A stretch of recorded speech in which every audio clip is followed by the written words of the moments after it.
Our social partners, social partners to the Ministry of Labor and Social Security, and indeed government from the industry and labor, the Zambia Congress of Trade Unions representative Mr. Jeffrey Mbewe, representing the President, the Zambia Federation of Employers, President Madam Myra Sakala Ngoma.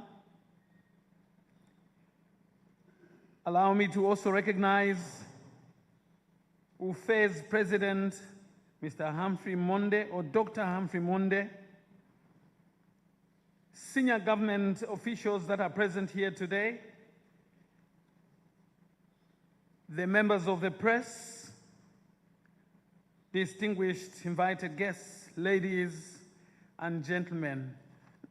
Thank you to all the speakers that have gone before me. And P.S., you acknowledge you did well, like the champions of productivity did at the beginning of the session. They showed us a moment in the mission of President Hakainde Hichilema, our visionary leader and our participating practical leader out there on the market, taking a walk every day, speaking about what we have to do to bring to life or to reality what we have espoused for ourselves in the 8th National Development Plan.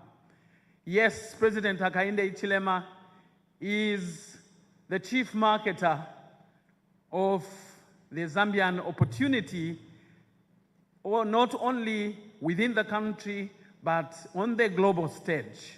He is out there. He is acknowledgeable out there as well, as we can see, as we can read, as my Deputy Speaker in Parliament says, as you can see, as you can behold, that the global community has acknowledged the son of the soil who jumped on this job, on this journey, on this tour of duty, busy from day one.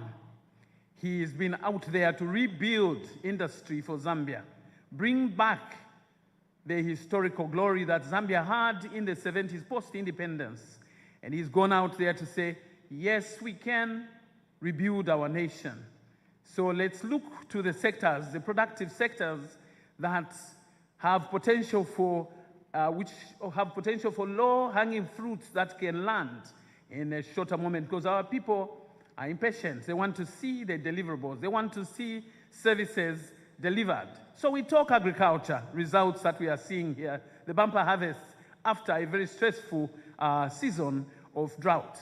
We talk about mining, where almost all the key assets were down on their knees, some of them in the morgue, others in ICU. We've seen President Hakainde Hichilema and what he's capable of doing, what he did, what a lot of people doubted, but today we have a thriving copper belt. We have the names of the old times, like Kalengwa mine that went away when I was a teenager. You can imagine how many years ago it was. So we have Mopani that was going. We have KCM that literally went. We have FQM that we're trying to ponder whether they should stay or not. We have Barrick, Lumwana, also in the same boots as Kansanshi and Kalumbila, and many, many more assets that were almost going to waste, but they have been brought back. I say this again and again to acknowledge ourselves and our capability as demonstrated by President Hakainde Hichilema. In Kikaonde, they say, Luendontangi, Luendontangi, Lubulentangi, Lualala. What it means is, for every journey, you need fortitude in a leader. And if there's no leadership, sound leadership, that journey will never take place, will never land. It will go round and round and round and round without fruits. PS talking about deliverables. The president has put in place a PDU. And so that PDU collects, puts everything together, that every ministry he is held accountable for, because every ministry and agency, industry, private sector has committed. And we have another channel platform, PPDF, which interfaces very well with the PDU. So all this, someone wonders why I'm talking about it. Yes, it's because the skills agenda that we are talking about today is supposed to be a journey. It's supposed to be re-engineered to fit the times. You won't have the same skills that you had at Kalengwa in 1976. No, this is the 21st century. So for every step that the president is taking, talking about Kalengwa, what can we do for them, for Kalengwa? How can we enable? How can we create an enabling environment that will ensure that those mines start yielding towards the $60 billion that this president, our president, is set as a target for all of us. So we are the engineers in this place. The skills, the critical skills bodies, you are the engineers. SAC, the Skills Advisory Committee that sits at the Ministry of Labor and Social Security, you are the engineers. You put in everything, you are the operators, and the nation expects to see that the tools are available to sharpen the front line of production, which is the industry, the public service, the informal sector. So we're talking about skills that are beneficial across the board. I thought I must say this so that we do not speak about skills in the void, in the abstract. So I wish to extend a very warm welcome to you all to this very important historical occasion marking the launch of the National Apprenticeship Program, the sector skills strategies for agriculture, energy, and tourism, and the unveiling of this critical skills sector or sector skills bodies that are driving the agenda. This event creates a landmark transformative interventions in this new government, or the new Dawn government, which is pushing the agenda to ensure that Zambia becomes the Zambia that we all dream about. This event represents a significant milestone in government's continued efforts to transform the skills development landscape in Zambia and to ensure that young people are equipped with relevant, demand-driven, and future-ready skills. In fact, future-ready skills is in the now and here. It starts in the now and here, not the future beyond the today, the next minute. Today, we are not simply launching programs and documents. We are implementing a systemic response to one of the most pressing challenges facing our country, our industry: the mismatch between skill supply and labor market demand alignment to national development priorities. This initiative is fully aligned to the 8th National Development Plan, which places skills development at the core of economic transformation, job creation, and human capital development. Yes, this moment is about employability of our people. In fact, to say for the youth alone is to underestimate what is required here of every citizen, young and old.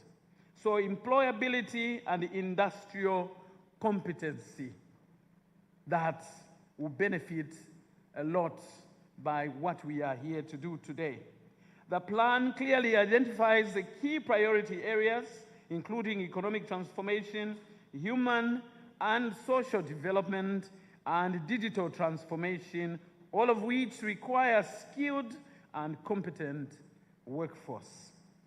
Furthermore, these interventions are directly informed by the resolutions and recommendations of the 2024 National Jobs and Skills Summit that took place in Lusaka at Mulungushi, which called for stronger work-based learning systems, enhanced industry participation, and a more coordinated and demand-driven approach to skills development. Ladies and gentlemen, the National Apprenticeship Program being launched today is Zambia's first structured and nationwide initiative to strengthen work-based learning. I think we ought to give ourselves a hand. It's a first. First structured. Yes, we hear about so many initiatives that are taking place in many places by many players, but those are one-offs. This is a well-studied one, well-articulated one, structured and nationwide initiative to strengthen work-based learning and sharpen industry capacity and competency. This pilot program will place 1,000 apprentices across the country in both formal and informal enterprises, targeting key priority sectors, namely agriculture, energy, tourism, and mining. I will say this again. This pilot will place 1,000 apprentices across the country in both formal and informal enterprises, targeting key priority sectors, namely agriculture, energy, tourism, and mining. The program is designed to ensure that training is not only classroom-based, but it is also rooted in real work enterprises, real work environments, where learners can acquire the practical skills, experience, and industry exposure, because there's a culture of work. So our learners can acquire practical skills, experience, and industrial exposure. Two distinct models have been introduced here. Number one, a formal apprenticeship model combining institutional learning with workplace training, and number two, an informal apprenticeship model that builds on existing systems of mastercraft persons while introducing structure, certification, and quality.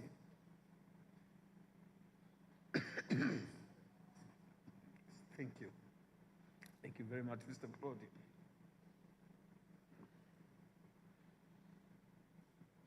Productivity, people. I thought you would put an interlude of music.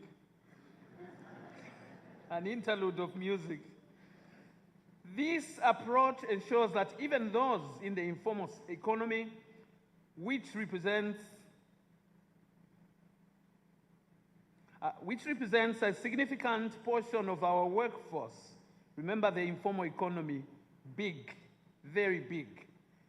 They represent a portion of our workforce as well, are not left behind in this, but are instead recognized and integrated in the National Skills Development Framework. So this is beyond formality, it goes into informality as well, because the informal sector also is part of the crafters, designers of what we get into our GDP.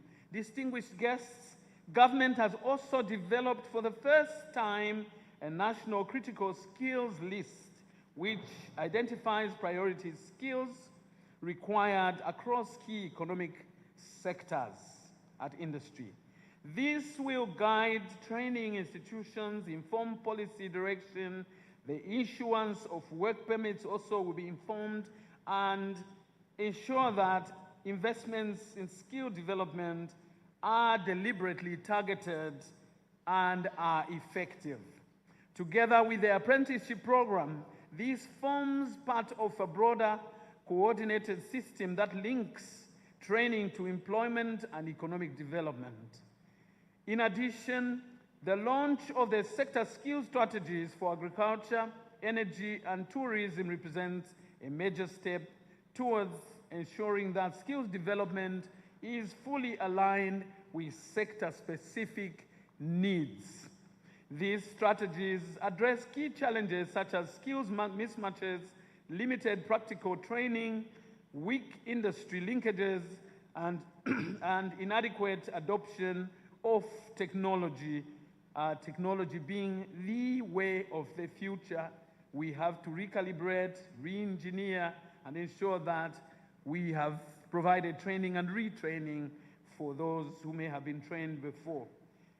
These strategies, these strategies prioritize the following. Number one, work-based learning and apprenticeships, strengthening training institutions and infrastructure, promoting equity and inclusion, enhancing governance and coordination. And number five, developing climate responsive and technology-driven skills.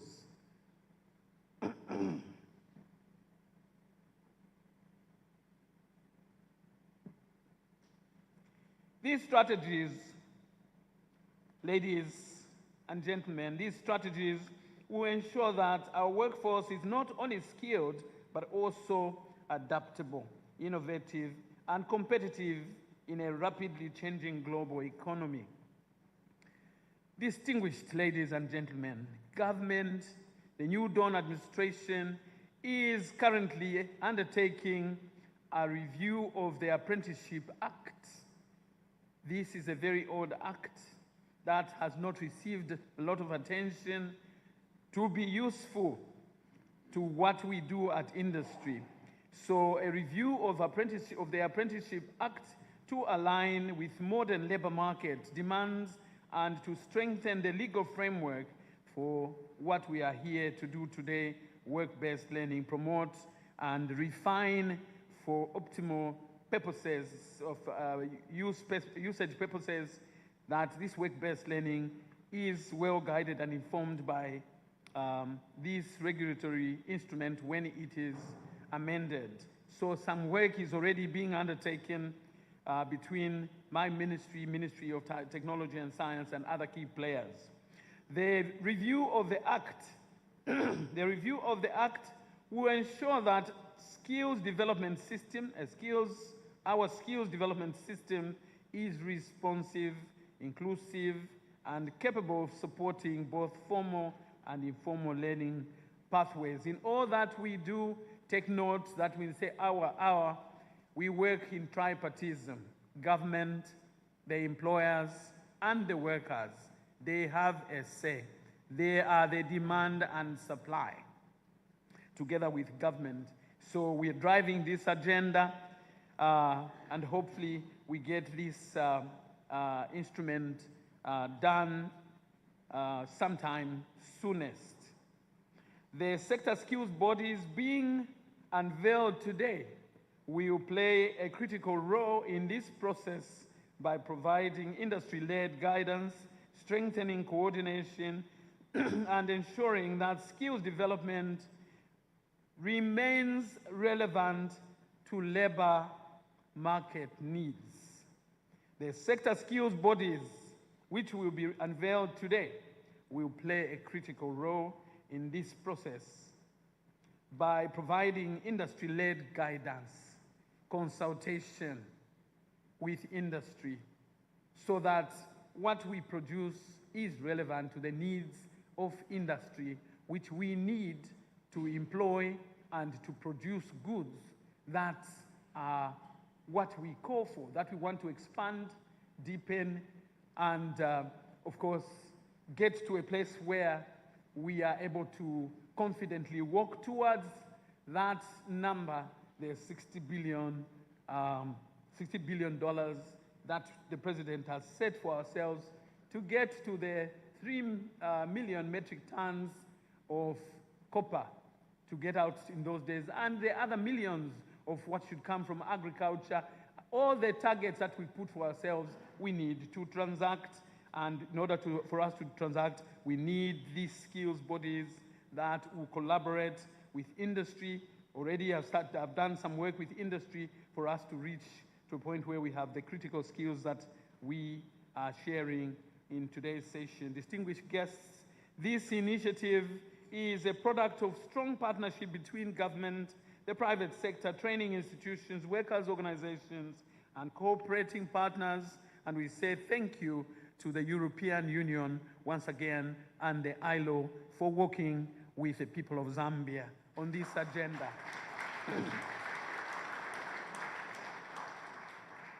I wish to express sincere gratitude, which I've already done. I was ahead of myself. and also to private sector, and extend gratitude to the World Bank as well for the activities in the pipeline to sustain this program continuity, not do it and stop. We want to go all the way to ensure that work shows up and work of transformation is demonstrated at industry and the results that we are here to make. Ladies and gentlemen, as I conclude, allow me to emphasize that the success of these initiatives will be measured not by documents once again. I reiterate, not by documents we launch today, but by the impact that they have on the lives of our people. At the end of the day, what we want to see is increased expansion, improvement in what we churn out in terms of goods and services that changes the lives of our young people, of our mothers in the communities, and indeed for the farmers and all other sector players out there. Through this program, we expect to see more young people gaining employment, entering the labor market, more businesses accessing skilled labor, more businesses becoming more competent and productive to be competitive on the global economy beyond the local economies. And indeed, when there's competency at industry with the skills coming in that are relevant, plus other factors, we believe, and in fact, other factors such as competency, excellency at human resource management at the place of work that was referred to by the workers, then you have a motivated labor force, and that labor force will give back, and in turn the employer gives back within the parameters of the decent work agenda, and workers working even more safely as they deliver to the nation, going to work safe and healthy and coming back safe and healthy. Let us therefore work together to build a skills development system that is inclusive, responsive, and capable of driving Zambia's development agenda. Zambia is at a turning point of economic transformation and more job creation.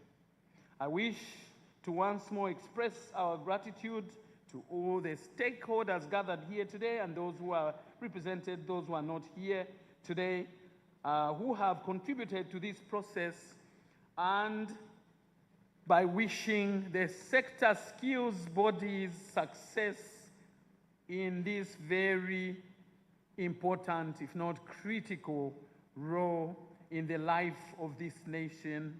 May God bless you all, and may God bless the Republic of Zambia and all of us in this room today. Thank you very much.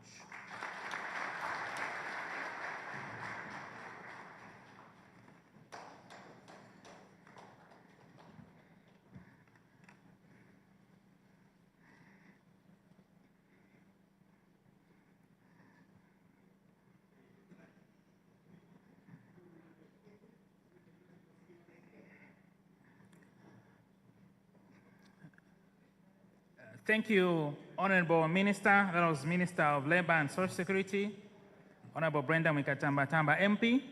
Let's give her another hand of appreciation. I think the speech was more energetic than what we are doing. Let's do it again.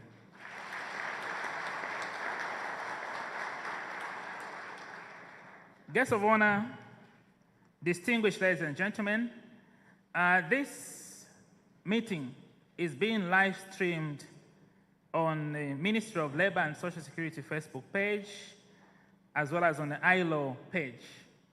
And I was monitoring the comments, so somebody asked that who is this Director of Ceremonies? Then I remembered I did not introduce myself. My name is Cyprian Mayamba. I'm the Director for the National Productivity Development Department under the Ministry of Labor and Social Security.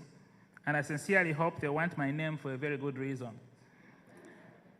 But also, I want to remind you that on our screens, We still have the barcode for the pledge, the productivity pledge. So you do well to capture it on your phone and complete the pledge. We are looking forward to having you making your pledge this morning. At this point, we shall have a photo shoot, but indulge me because I'm only going to ask a few people to be part of this shoot. The rest of us will be represented. So in the photo shoot, which will be done outside, protocol is going to guide us. We are going to have the members of the high table with a guest of honor.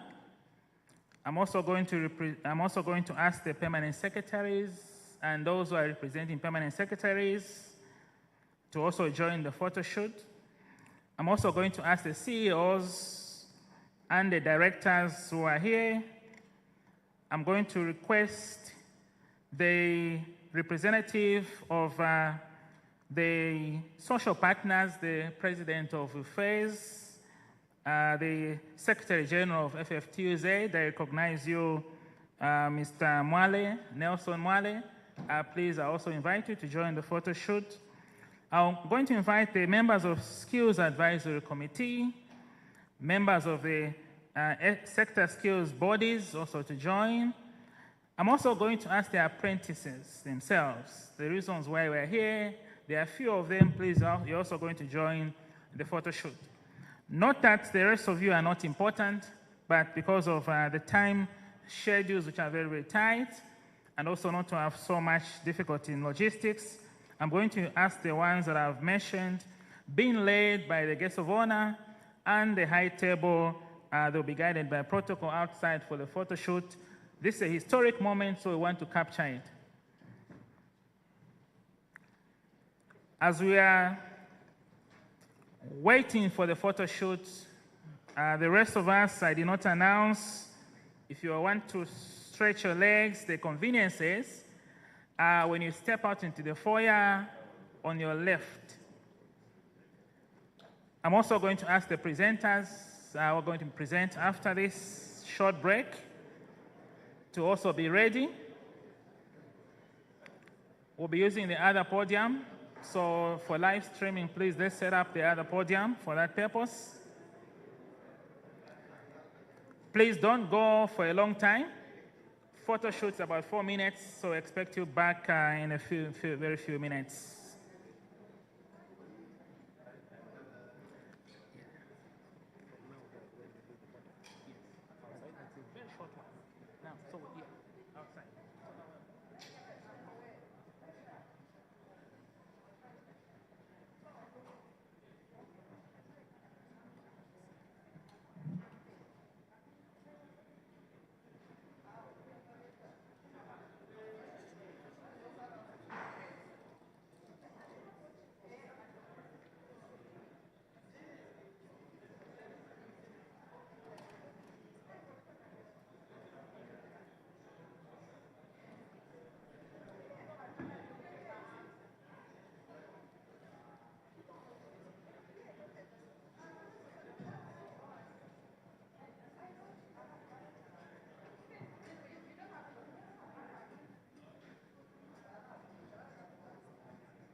Dateneta and Dateneta, please come through and give us some entertainment.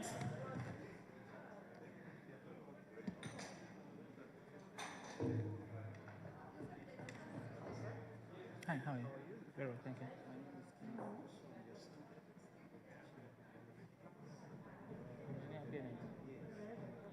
Oh, good. What do you need to? Ah, wonderful. Ah, wonderful. Okay, it's good to see you. Because we don't meet in those. Yes, yes.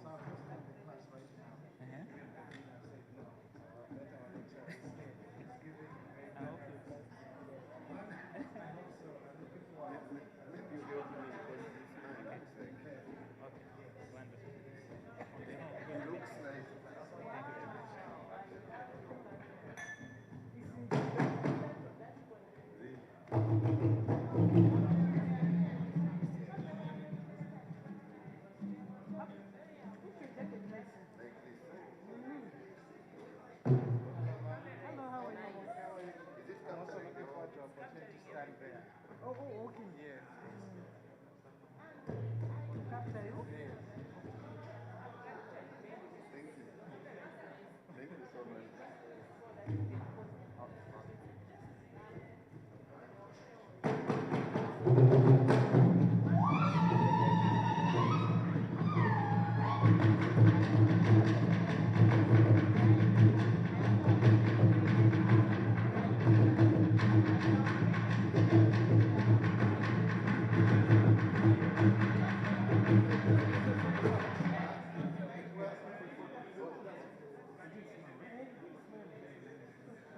Smile for me.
I think now take for me from there, sir. Yes.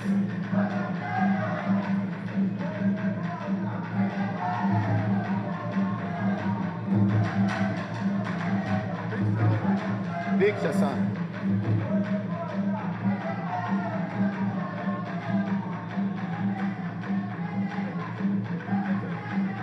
I should be saying something like,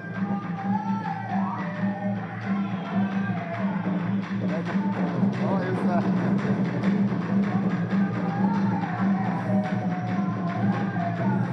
So let's settle back. Let us settle back.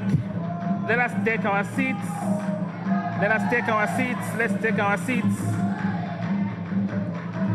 Let's take our seats.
thank you, Ndate Neta Dance Troupe. That one was Nkoya Dance. Chikunda. That was Chikunda, so you could tell from the drums. Let's give them a hand of appreciation. Ndate Neta Dance Troupe. They are doing such a wonderful job.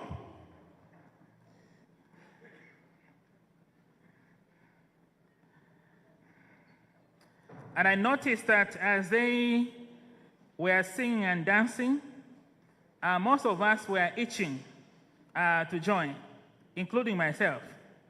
So I'm going to give you a chance on the next one. It's going to be a special dance.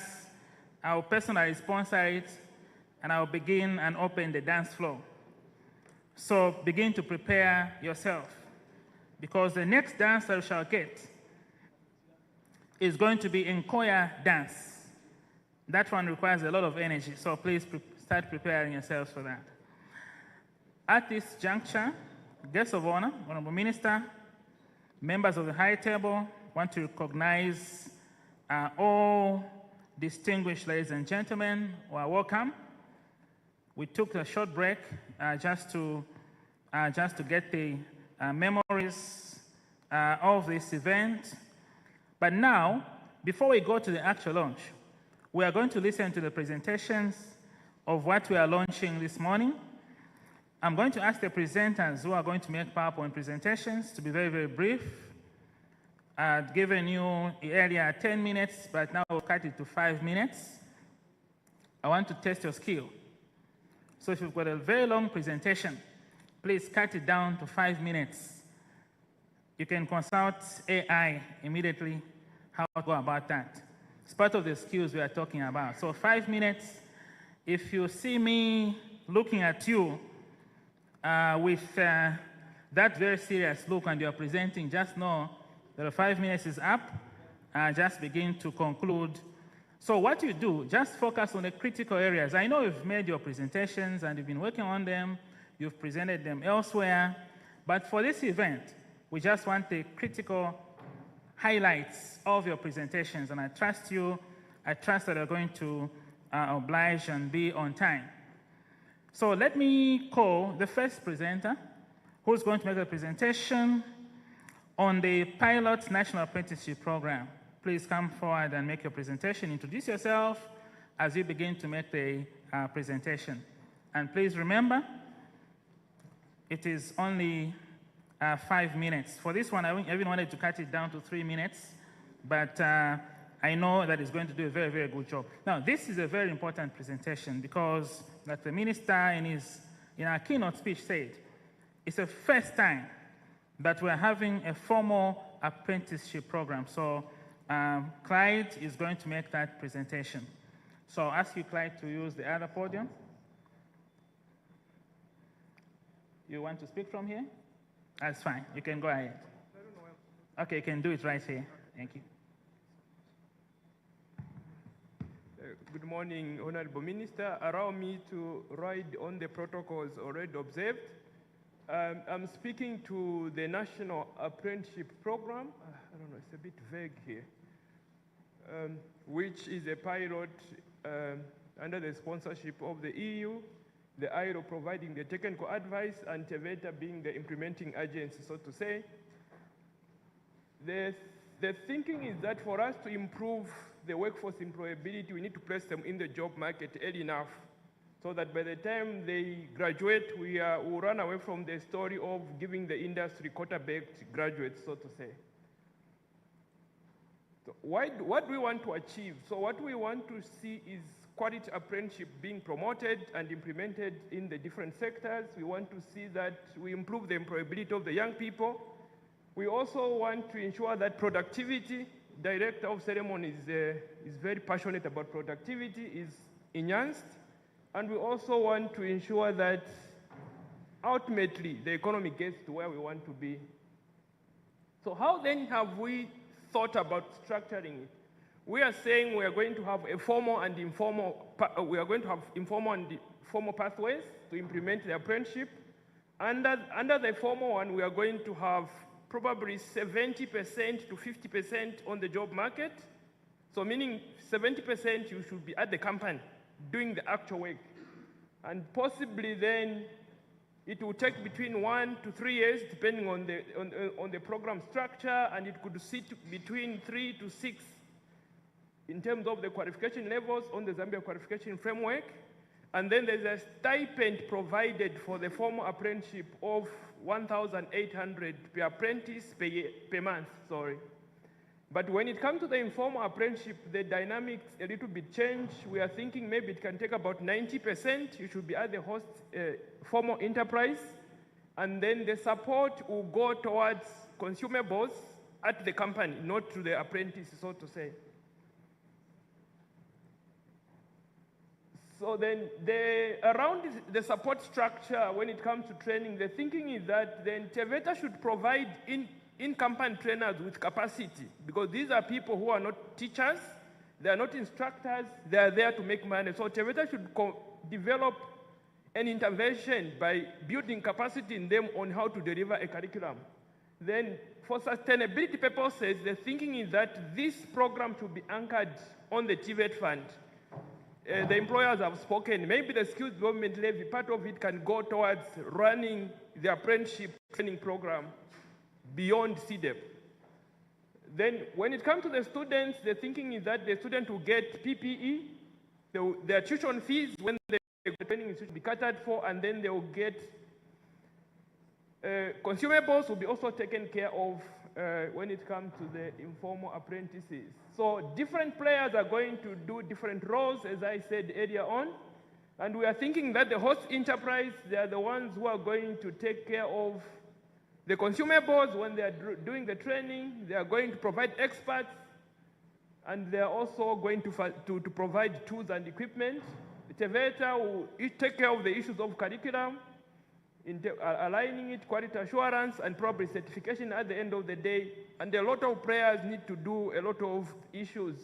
NEMA is in the house. What are you packaging? Because the employers are looking for health insurance. What are your thoughts? Workers' compensation, what are your thoughts about workplace insurance for the young people? The benefits are many. The PS, Dr. Abenzu spoke about them, the minister spoke about them. When you go this pathway, we are placing 1,000 young people in the job market directly. And the labor market is going to remember them when it comes to recruitment. So around implementation and timelines, the thoughts are that we need to start advertising from here. We need to start the selection process. We need to build capacity in the in-company trainers. I know the minister said she's not interested in the launch, but the results. And this we think can happen within April. Then later on, we need to start the contractual process. We need to start the placement, and this should happen around May, June. And then the training institutions, why you see VTI, I'm referring to the colleges. The training institutions and companies should now come in place and start the training. We are going to do M&E, then TVETA will do the assessment and certification will happen. Then after all is said and done, maybe around 2028 we'll come and check where have we done it, where have we failed, and where do we need to improve. When it comes to certification, as I mentioned earlier on, TVETA will do the assessment, will do quality assurance, and it will award certification. And monitoring of the processes will be done by a lot of people. The SAC, the Sector Skills Advisory Committee, the SSBs, and many partners need to play different roles to ensure that we get it right. There are some questions already that people are asking. When we went around to recruit host enterprises, they were asking, what kind of certification are you going to give an apprentice when they exit? That's a question to TVETA probably to start thinking about. Are we going to be silent? Also, there are issues around the syllabus, competence versus outcome-based syllabus. What are we going to do around there? There are also issues around how are we integrating, since part of the curriculum is already outcome, and we don't have competence-based curriculum in all the programs. How do we navigate and how do we get there? I think I've met your 5 minutes. Guest of, sorry. Master of ceremony, thank you so much.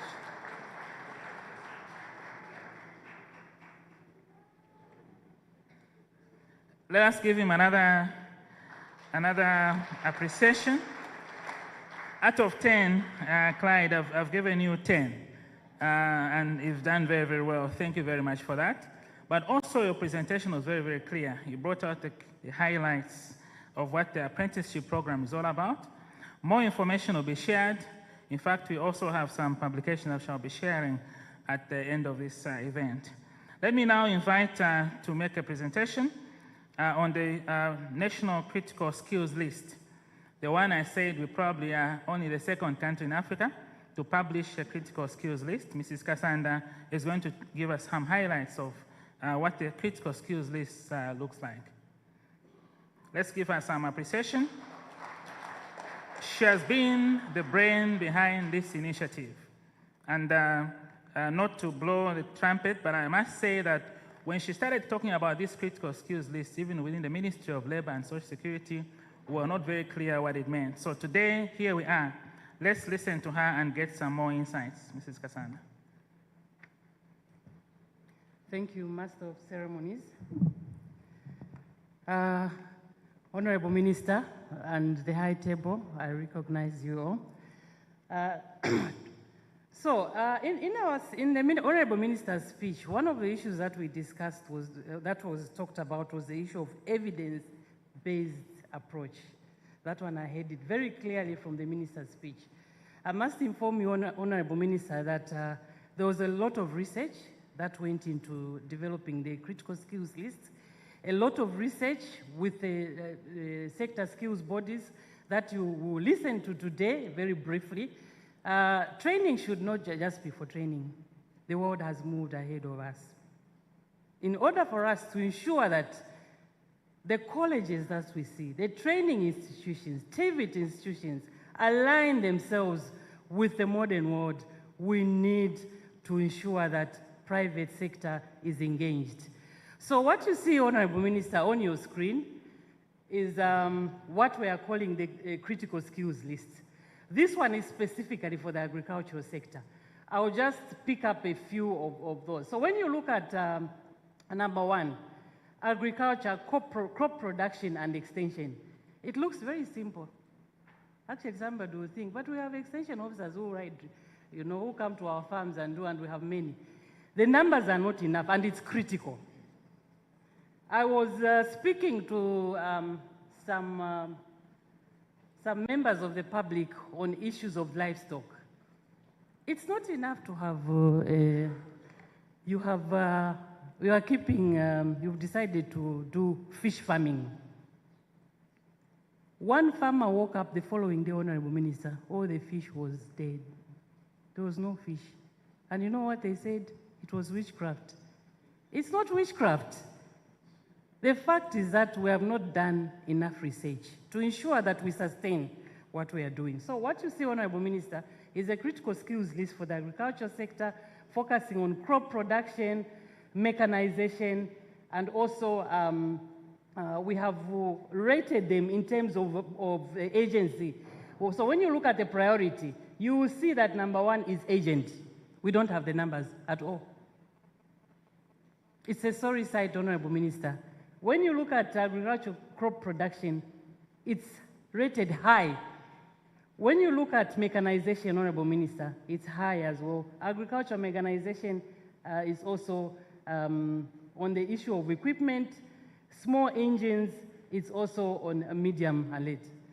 When we look at the next sector, we'll pick up a few sectors because it's quite huge. I'm worried about the 5 minutes. Is it 10 minutes, Master of Ceremonies?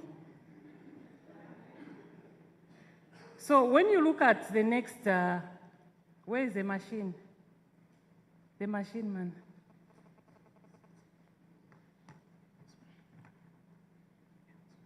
This is skills now.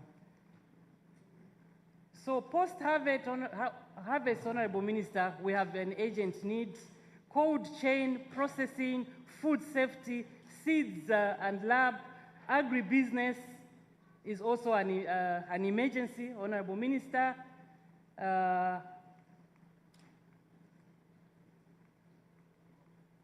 These are skills, Honorable Minister. You see that even pressing a document, we are having challenges for it to move. So aquaculture, fisheries, medium. Here we have a critical need to ensure that we have enough numbers, we have enough training. TVET institutions need to move with the times. So post-harvest fisheries, we have a high need. It's a priority sector, Honorable Minister. When you move to energy sector, you will see, Honorable Minister, that there's an urgent need as well to ensure that we have the numbers, we have the right training as well. We are mechanized in terms of ensuring that the energy sector is also upgraded. Honorable Minister, when you move to the mining sector, for us to reach those metric tons, there's an urgent need to ensure that we train our people. Most of the expatriate labor that you see in the country, it's because we don't have the numbers. When you talk about a coded welder, Honorable Minister, we had a situation where somebody was saying, why are we bringing a coded welder? TVETA will tell you that we don't have enough coded welder. And this is not a welder that is welding in Kalingalinga. This is a welder that deals with the mining sector. So the numbers are not adequate, Honorable Minister. We have a lot of examples. If we had time, we would have gone through everything. So when you look at the tourism sector here where we are, for example, there is need to upgrade the skills. I was speaking to someone that even just a phone call, when you are calling a hotel to make a reservation, sometimes the response that we get, you would wonder whether this is a hotel that wants us to lodge in that hotel or not. But basically, some of them do not understand what this sector is about. Events, for example, someone would say, why events? We have a challenge, Honorable Minister, in terms of event planning, logistics, coordination. This one is a medium priority. Tourism marketing, promoting destination, and managing digital marketing campaigns. This one is actually very high on alert, and those skills need to be upgraded. Tourism digital systems. It's one of the priority areas that is high on the agenda for the tourism sector. Crafts, safety in the tourism sector, nature services, automation, cross-sector aviation, for example, and transports. Cross-sector, again, on tourism and transport, this one is also a high priority because we have challenges in terms of the planning, monitoring lights, ensuring compliance. This is in the aviation sector. Cross-sector tourism, wildlife. The wildlife people that we see that take us around the game parks, if you go to another country, you will note that the speciality is different from ours. Just a game ranger, for example, or tour guide. It leaves much to be desired. You are going around in a game park. Some of the animals, when you ask certain questions, they are unable to give you full information. That is the role of a tour guide. So we have challenges there, Honorable Minister. They may seem very, very small. Sometimes when we speak about these things, people will say, no, but we have Zambians. We can pick anyone to do tour guiding. We cannot. So, Honorable Minister, in terms of the digital space, we have issues in the tourism sector.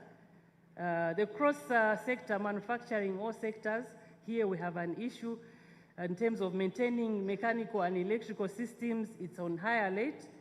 Energy in the agricultural sector, water, for example. This one we have also challenges, Honorable Minister.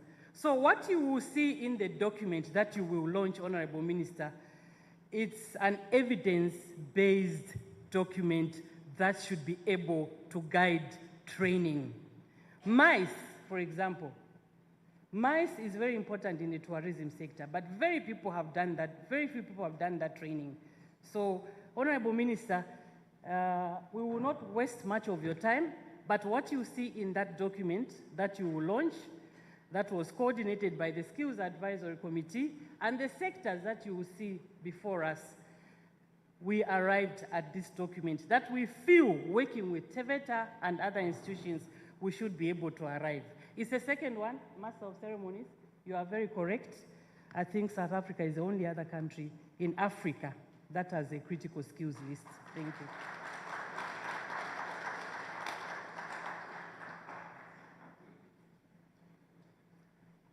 Thank you very much, Mrs. Kasanda. Mrs. Kasanda is also the Assistant Labor Commissioner, Employment. Let us give her another hand of appreciation. I was almost giving her 10 out of 10, but I've reconsidered. I'm still giving her a very good mark. I'll tell her on the side how much she's gotten. What I wanted her to say, she's done a very good job for that 10 out of 10. She has given us highlights of the critical skills list in the 4 sectors: tourism, mining, culture, and energy. Because we've set as a country goals in these sectors. So the question is, what sort of skills do we have to develop for us to achieve those goals? And for that reason, Mrs. Kasanda, well done. The documents will be launched today. They'll be shared with us. They'll also be available on the website for the Ministry of Labor and Social Security. They'll be on the website of the International Labour Organization, and in various platforms we shall share these documents. I only urge you, please, to get a copy, download a copy, and familiarize yourself with the critical skills list. The next presentation, I'm going to ask to come to the podium. We shall use the other podium over there for the next presentation. Allow me to invite guests of honor now for the presentation by the Agriculture Sector Skills team, Sector Skills Body, who will present the Agriculture Sector Skills Strategy. They also just bring out some very, very high-level highlights. The documents will be shared with us in due course. So please, the one who is representing the Sector Skills Body for Agriculture Sector, let's give him some appreciation as he comes through to make the presentation. I'm also giving him 5 minutes, but realizing how important food is, I'm going to be very cautious and not be very hard on him, but I'll still mark him out of 5, just like the rest of the presenters.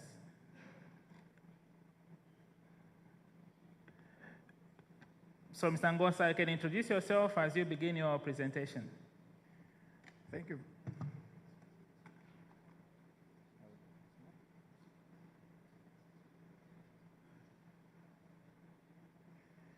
Thank you very much, moderator, and good morning, everyone. Honorable Minister and the High Table, allow me to ride on the protocols already established. My name is Matthew Zingosa. I'm coming from the Agricultural Institute of Zambia.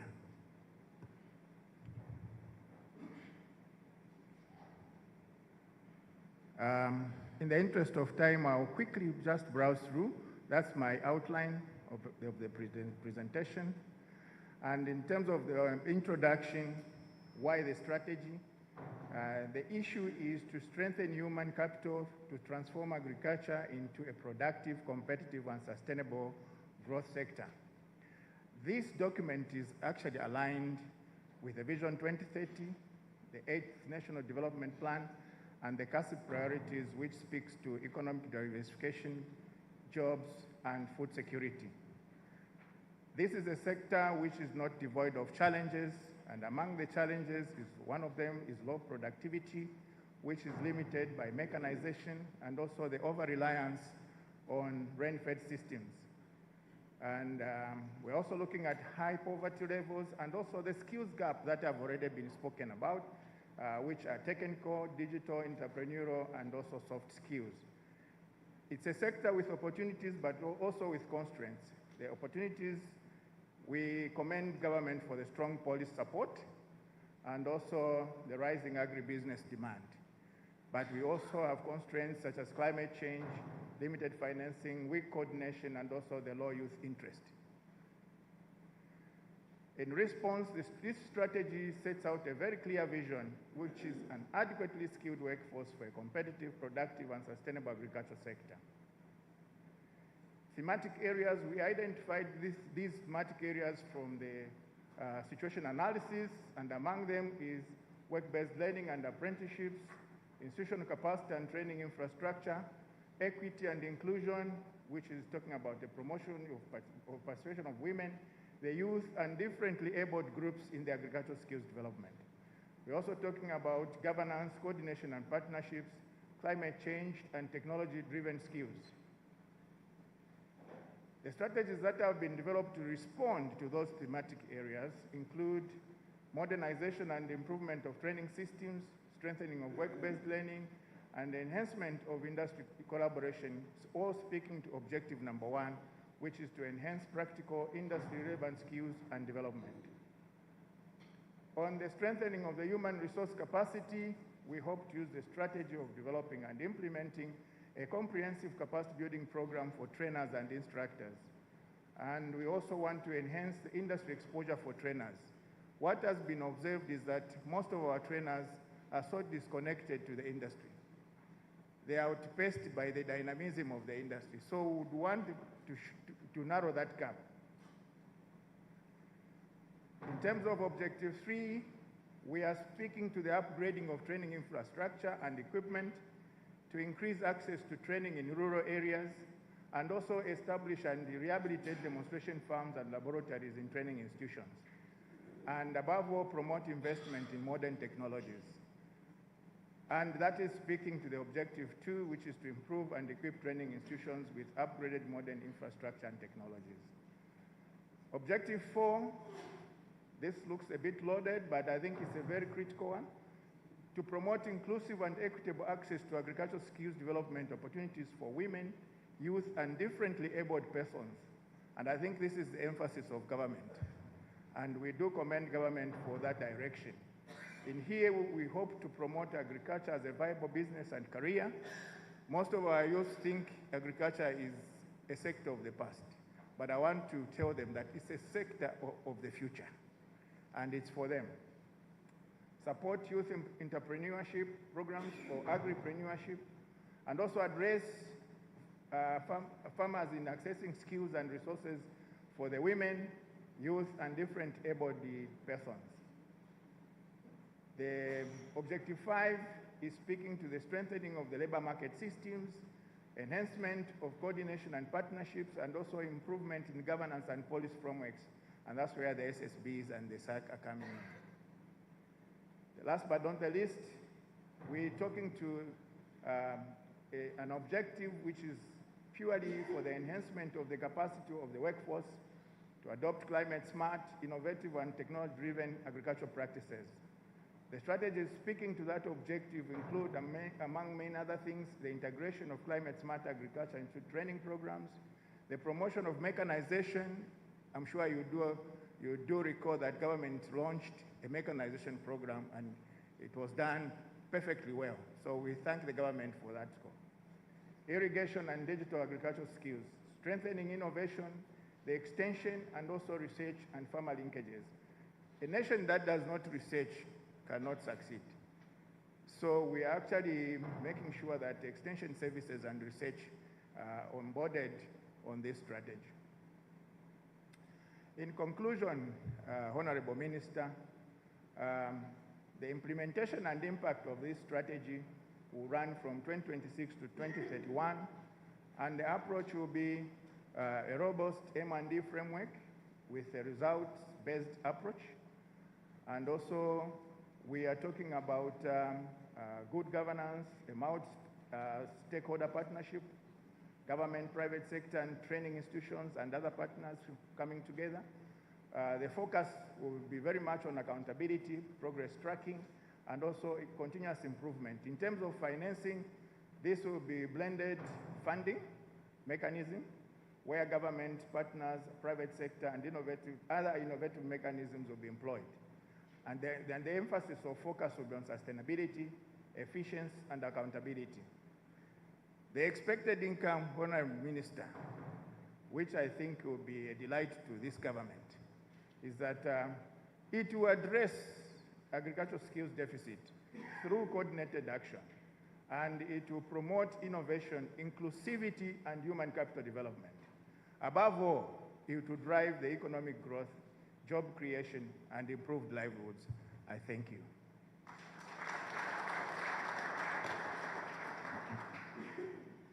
Let's give him another hand of appreciation. Mr. Ngosa has summarized an otherwise very huge document into key points. I thank you for that. The document will also be shared to us this morning. Let me call quickly the presenter for the energy sector skills strategy. Please come through and make your presentation. Make it very, very brief so that we are within time. I would ask you to use the other podium. Yes, the pointer. You can use the other podium, please. Yes. Let's give him a hand of encouragement.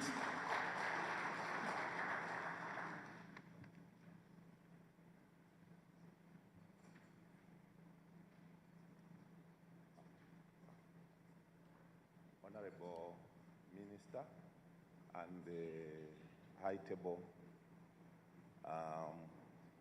I want to say thank you for giving me this opportunity to undertake this presentation.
The energy strategy, there are a number of things that we consider. We had first to carry out a SWOT analysis for the energy sector to look at the strengths, the weaknesses, the opportunities, and the threats that the sector faces. And this helped us to look at both the internal and external factors that influence the sector. Of the strength, I shouldn't really mention this to the audience. We all know our country, Zambia. Of the strength that we have as a nation, we've got abundant energy resources. And from these energy resources, we also have the strength as a country of having very good, favorable policies and the regulatory reforms. Then we have an infrastructure that operates. And I want to mention to the audience that Zambia actually has also one of the best energy or electricity grids in Southern Africa. And that's one thing that we need to pride in. And remember, we are the hub. We are landlocked. Okay? But that already gives us an opportunity as a country to see how we can move around our energy resources and even help the region. We have very good political will in this sector. Though all these strengths exist, there is also a number of weaknesses that as a country we need to look at. We have aging infrastructure, and if we do not really come up with skills to enhance this aging infrastructure, you find that we will, a few years from now, start having problems. And one of the weaknesses, again, involves the mismatch in skills. Then the failure to cope with changes in technology. Technology is changing every day, every minute, but the question that we need to ask ourselves is that, are we also changing with technology? Because one day we'll find ourselves that we have dragged a lot, and it will really take us a lot of time to catch up. Then we have also a lot of opportunities, like an increased demand in the energy, the the growth in other sectors brings an opportunity for the energy sector. And also on the threats, climate change is real. We are vulnerable, and also there are fluctuations in the macroeconomic fundamentals. So with all the SWOT analysis we undertook, we discovered that as a sector, there are a number of gaps that we need to fill. And with these gaps, as we study in technology, you find that also the gaps are increasing. And I will not even go to the other part of the presentation due to time, but you allow me to look at the objectives of the energy skills sector body. So those are the gaps that we have, and maybe the only gap I'll talk about is the energy supply, efficiency, diversification, and the green transition and integration. That is one gap that we need to address as a sector.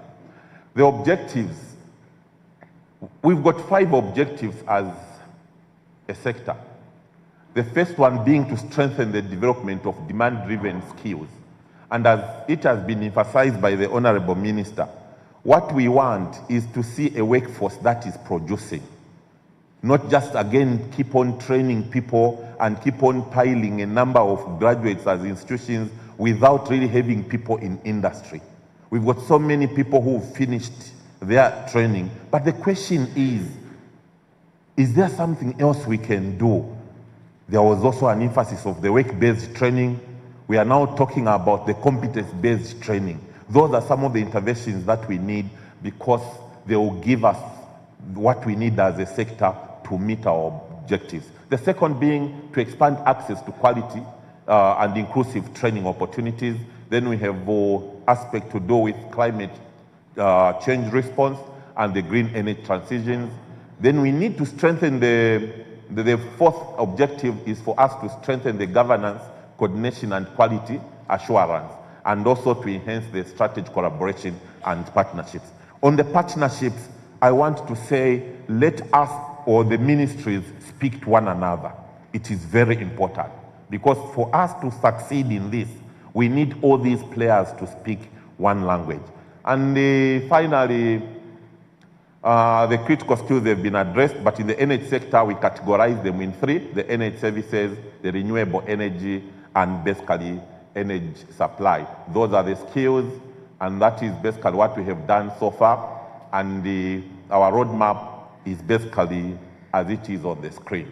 So as a sector, we are going to work with other ministries to ensure that this is not just something we'll keep talking about, but something that is going to be implemented. Thank you very much. Let's give him another appreciation.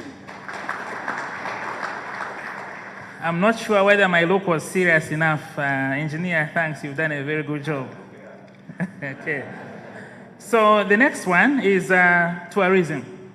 Tourism, I'm going to give you 3 minutes. I'm not very sure who ate your time, but please, 3 minutes is all that I have to give you. Please, just give the highlights, go straight to the objectives if you can. We shall benefit from reading the actual strategy once it is shared with us. And also, I want to have the IMISEPELA presenters also to be on standby. For IMISEPELA, I'll give you 2 minutes, because IMISEPELA already is emphasizing that we are talking about the youth. The youth are very versatile. So let's listen to tourism. Just go straight to the objectives, and then we can appreciate what it's all about. Thank you. Thank you very much. Guest of honor, recognize your presence and the high table. Guest of honor, could you add 2 minutes for me? The high table has added 2 minutes. I'm protected. Good morning. Guest of honor, before I go into my presentation, when we talk about evidence-based, the picture before you shows the first intake ever in Zambia of learners in the school system studying tourism. This was in response to the presidential directive at inauguration to change our curriculum to a competence-based one. As part of that process, Zambia managed to integrate tourism and travel into the school system, And in 2028, we are going to record the first high school level graduates, but they will not just leave as graduates, they are going to leave with a trade certificate that will make them employable. So these kids, we are now in year 2 with them, so we have 2 more years to go. So guest of honor, my name is Mulemwa Mongwa. I am representing the Tourism Council of Zambia, who have been the industry leader, working with the SAC in developing the strategy. ILO and the EU, we have been together for the last 4 years, so it's been quite a journey. The Tourism Council of Zambia is a membership-based intermediary body that basically we coordinate activities of the private sector in the tourism industry. We have faced significant challenges to the extent that most of the hotel brands that you see actually have in-house universities. Most of them, the Intercontinental, the Radissons, they all have learning environments at group level because they cannot find the skills in the market. Now, what that has done is that it compromises, because as an employee, I can work, gain credentials within the work environment, but every hotel system works on a different platform. So it means that my credentials are not transferable, so that cannot be addressed for the next employer. If I'm training employees, I'm training them for my needs, and that is what we've done. What we need is an industry approach, and this process has allowed us to bring industry into one room. What we did as tourism was we brought every association in the industry to sit on the table and tell us what their problems were. And what you've seen in the list is only but a little bit of technology. Okay, so I would just run through, I still have 3 minutes. I would just run through our situation analysis as at 2003 when we started this conversation. The tourism sector was projected then for growth, and right now we are sitting at over 2.2 million in arrivals. So we have seen that growth that was projected. The workforce profile as at 2023 was 67% of our workforce was drawn from grade 8 to 12, as well as from below grade 7. That was the majority of our workforce as at 2023. The absence of a defined work frame, a framework that provided us an avenue for skills development, was a critical issue. The skills mismatch that everybody has spoken about. But the very significant issue between limited engagement of industry by educators. For other sectors, they already have defined learning paths. So agriculture is able to churn out, energy is able to churn out something. For us, we don't even have defined learning paths in the school system. So our problems needed agent responses. In the country right now, we do have limited instructional capacity. Even as we've indicated the critical skills gap, the challenge that we're now sitting with is who's going to teach? Who will teach the teachers? That is going to be our first intervention. I think when Commissioner was speaking, she did indicate that that is one of our areas of focus where we're looking at tourism education for educators. The work readiness of our job seekers and our graduates, that is a challenge, because the cost to an employer, when you come in as an employee, the time that it's going to take me for you to learn the system, even just to learn what a king size and a queen size and a twin bed is a cost, because it has a direct impact on the guest.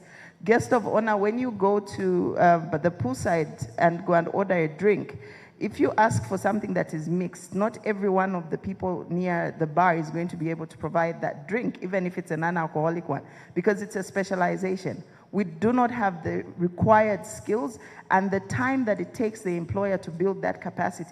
By the time they are learning, they are leaving. So if you are going to send us young people, if young people are coming into our work environment, if it's in a bank, you can put these kids in the back and they are learning. In our environments, they are live. So you will not excuse us if you bump into a waiter or somebody that cannot respond to your needs. It's a reflection on the hotel. So we are looking at this as our situation, the career progression as well.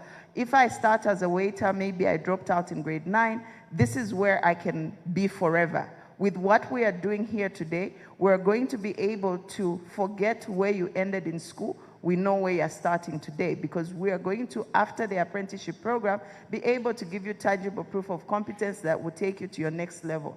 The last issue, guest of honor, is the financing for our sector education. None of our schools, none of our programs are actually financed through the bursary or any other financing model. Guest of honor, as you can see from our critical list, we had to employ specialized barmen. The barmen that we recruited for this activity. When you look at the picture, we have the Minister of Tourism and the former British High Commissioner. What we had was not a party guest of honor.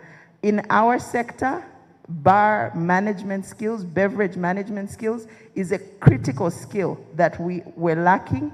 And this was part of an apprenticeship program where we were piloting an apprenticeship program for 50 young people who were coming from diverse backgrounds, who were now being graduated at this activity. We utilized the individuals in the picture to just show that it is not a joke anymore if we're looking at it from a tourism sector. This is a serious learning path that is worthy of consideration because it puts young people in jobs. Guest of honor, I'm being threatened on the other side, but just to bring to your attention, when you look at where there is wildlife management, there is a skill that has been put in brackets. This particular taxidermy is the skill which is required. We are a consumptive tourism destination, which means people come here to hunt. When you've seen the trophies, the heads of animals or the skins that are lying around, apparently we don't have enough of those people in this country. So it is a very high-paying specialized job.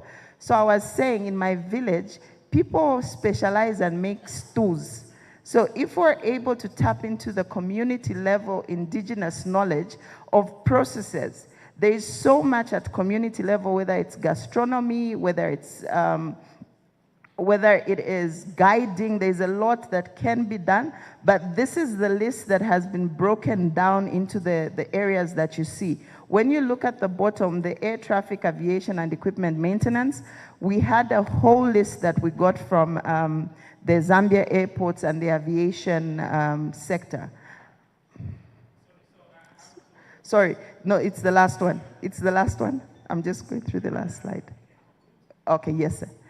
Okay, so just to, like I did mention, guest of honor, we did have a number of organizations that did come on board, and this was the full list of those that participated in the skills, in the consultative process, the ones that we sat with over the last 4 years.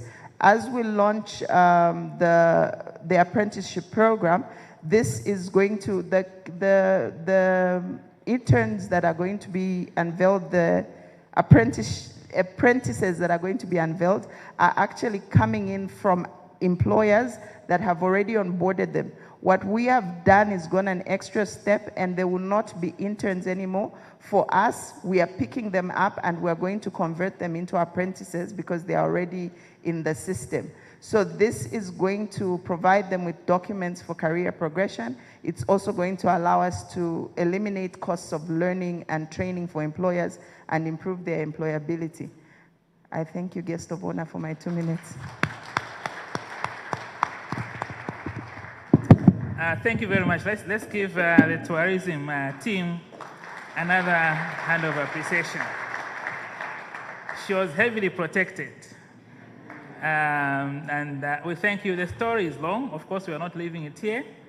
The only charge I'll give you is that you have to invite the director of ceremonies to the bar to go and test those skills. Then we are good to go. Mr. Pella, where are you? Are you here? For you now, I'll give you 1 minute. So let's see how it goes. And I thank you for your cooperation. That is Ms. Epela. Let's encourage them. We may have heard something about this, Ms. Epela, so please just quickly give us the highlights. Good morning, Honorable Minister, and good morning, everyone. So we've just been given 1 minute. I think we'll run through the 3 most important things we came here for. So I don't know how many of you in here haven't heard anything about Imisepela. I'll start by, my name is Violet Chibuta. I am the current board executive director for the most talked about app in Zambia. Not just talked about, it's also the most downloaded app in Southern Africa, actually.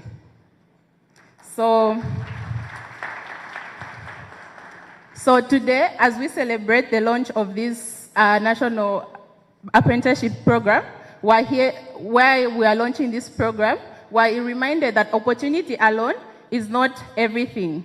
We need access to these opportunities, and that is what Imisepela is designed to do. So, I'll rush to move. So this is just a summary of how the app looks. For those that have it, you can testify that this is how it looks. It appears on your phone. For those that haven't, we encourage you to download. It's not just for young people. You can also download to share to your younger ones and everyone. In just 2 weeks of launch, we currently have more than 250,000 users that are active. What does this mean for us? It means that we have a lot of young people that are looking for opportunities, a lot of people that want to work, a lot of people that we need to impact. But we cannot do this without the partnership of everyone that is in here. So today our ask is, we're calling upon all government institutions, the private sector, non-governmental organization, everyone that is here to come on board, so to unlock more opportunities for people to access these opportunities through Imisepela. And lastly,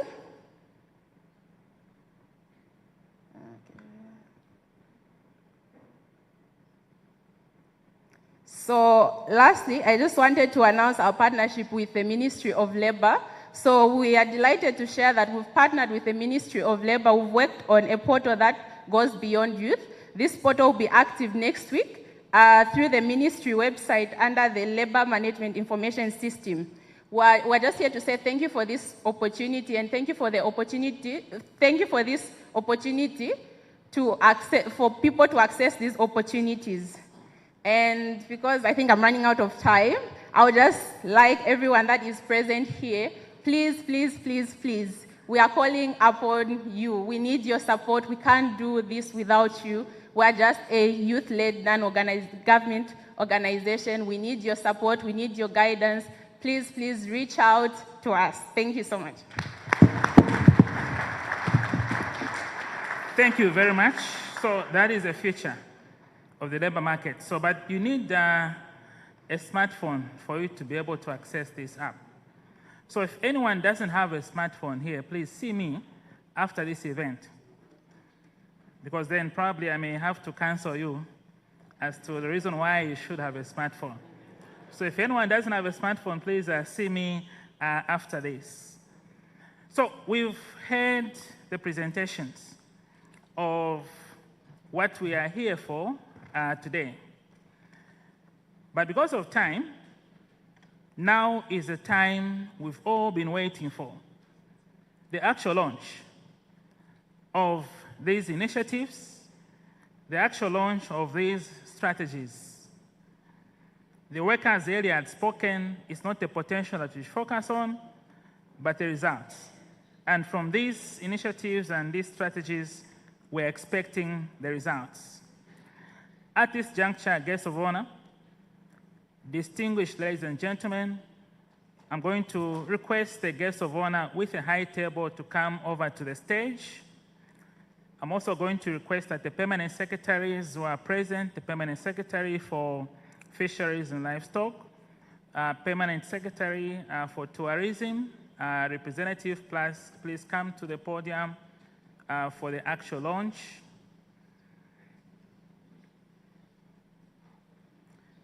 Let me also invite the President of FAIRS to join us. SG FF2Z also join us in the podium. Minister of Infrastructure, representative of PS also join us.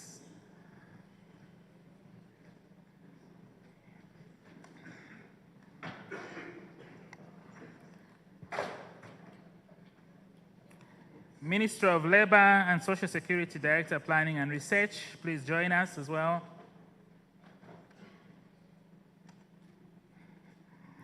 So I'm going to ask the dance troupe, Ndate Neta dance troupe. They will now be bringing forward. Yes, indeed, all those that are representing Minister of Culture, Minister of Energy, Minister of Tourism, please come through.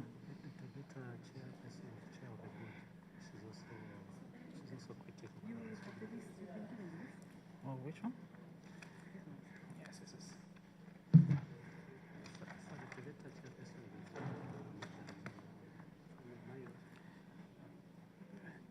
Let me also invite the Teveta chairperson to join the team. I've seen you. I know you're not ready for this. My chair, please come through.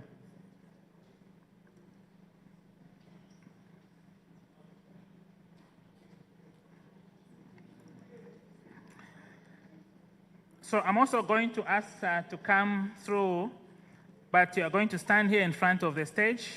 Mr. Kakunta, Vice Chairperson of the Skills Advisory Committee. I'm going to ask Dr. Davis Chinkusu to also come, representing Energy. You can come and stand here, sir. Mr. Ngosa, Dr. Ngosa, please come as well.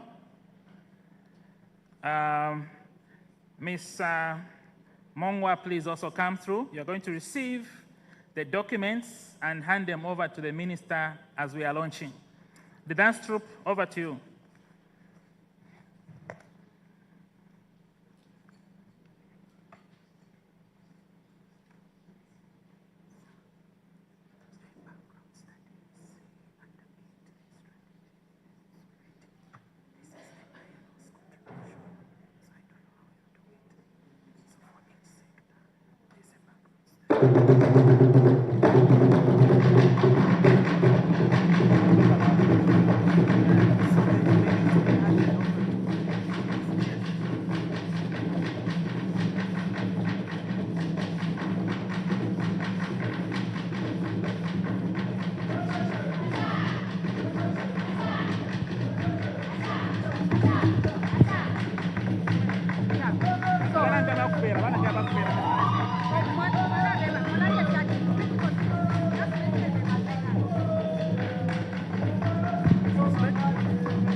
So the first one is a critical skills list. Mr. Kakunta can collect. Yes, you can hand over to the Honorable Minister.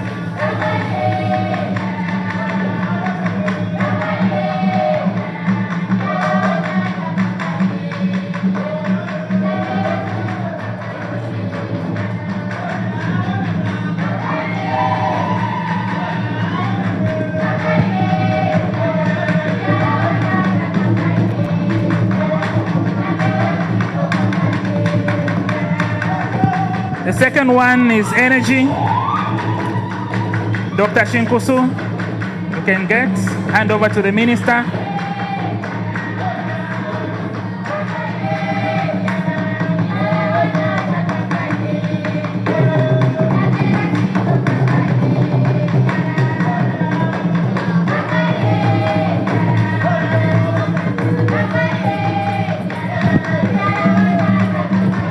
The third is agriculture. Dr. Ngosa.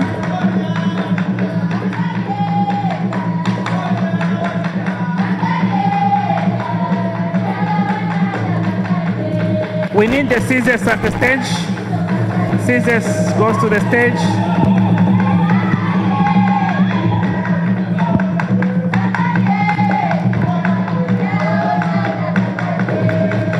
The scissors goes to the stage.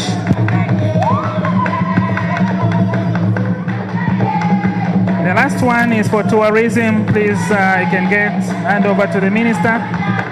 Don't sit. So we're now going.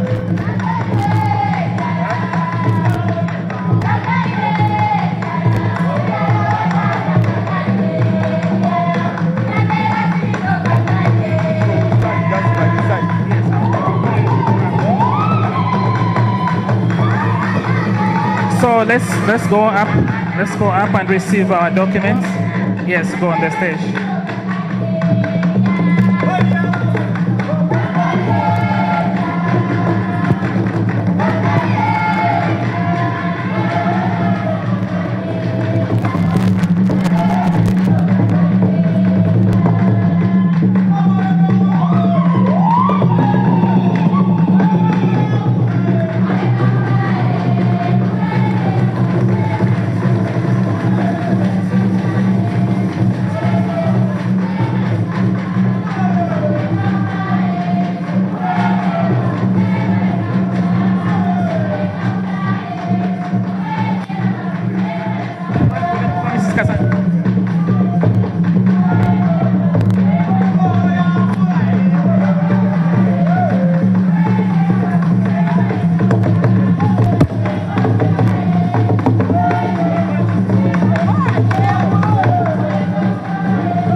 Honorable Minister, we also have the background studies.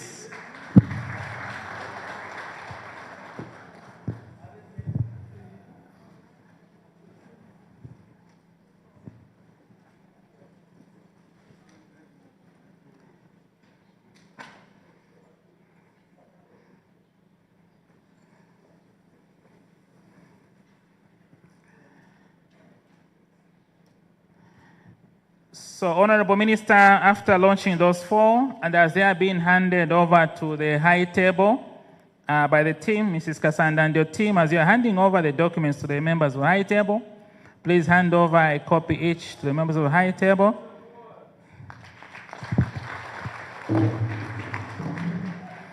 There are also some background studies which the ILO supported to come up with these strategies. So, they'll also be launched. I'm going to ask that the dance troupe presents the studies, sector studies that were undertaken as a background work to the drafting of these strategies. So they are coming up now. Mrs. Kasanda.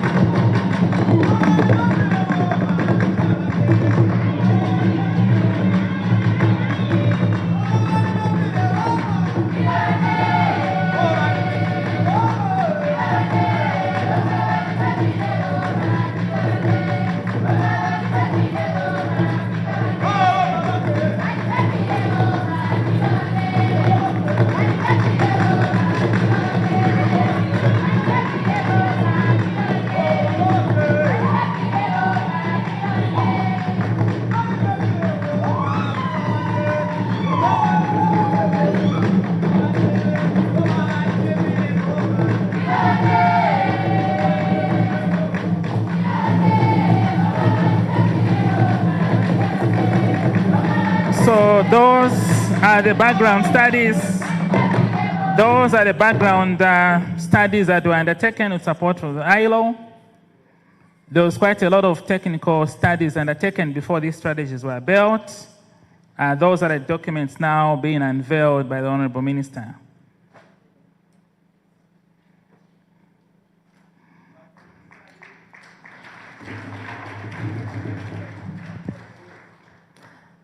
There are 3 sets, so I'm going to ask Mrs. Kasanda also to present the last 2 very quickly.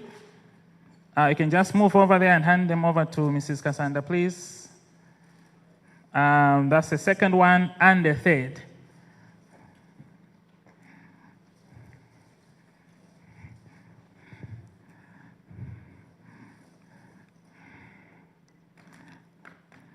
So all this was work which went into having this work accomplished. So just look at the work which was done. This is a lot of work worth celebrating.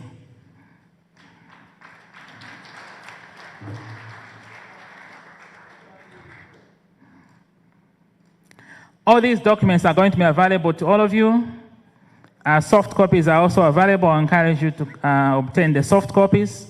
More portable, easy to carry, easy to keep, easy to retrieve as and when you need them.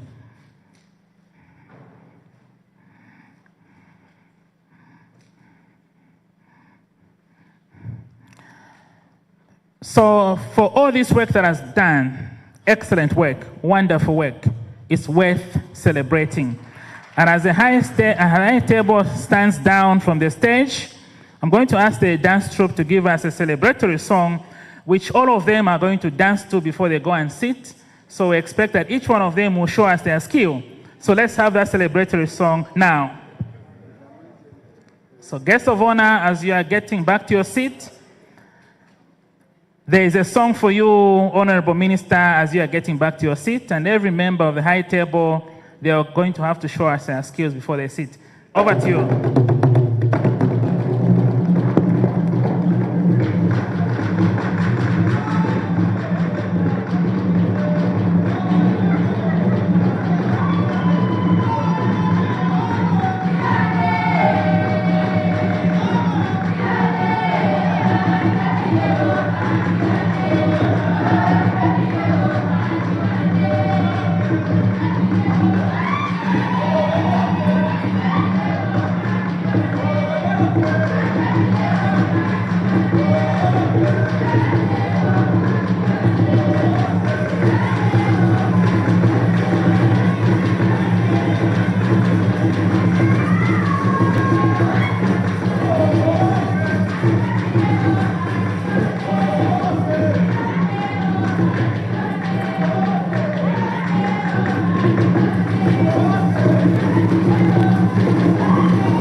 Thank you, Ndate. Thank you, Ndate. Thank you, Ndate.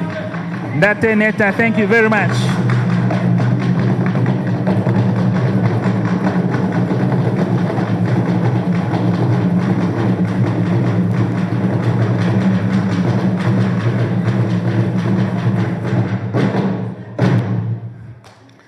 Thank you very much, Ndate Neta. So, the Honorable Minister, the guest of honor, will be going out to greet the companies who are exhibiting, but then we'll continue with our program here. She just wants to appreciate the private sector who have come to support this initiative. She'll also be taking leave for other national responsibilities. Let's give her an appreciation for having been with us this morning.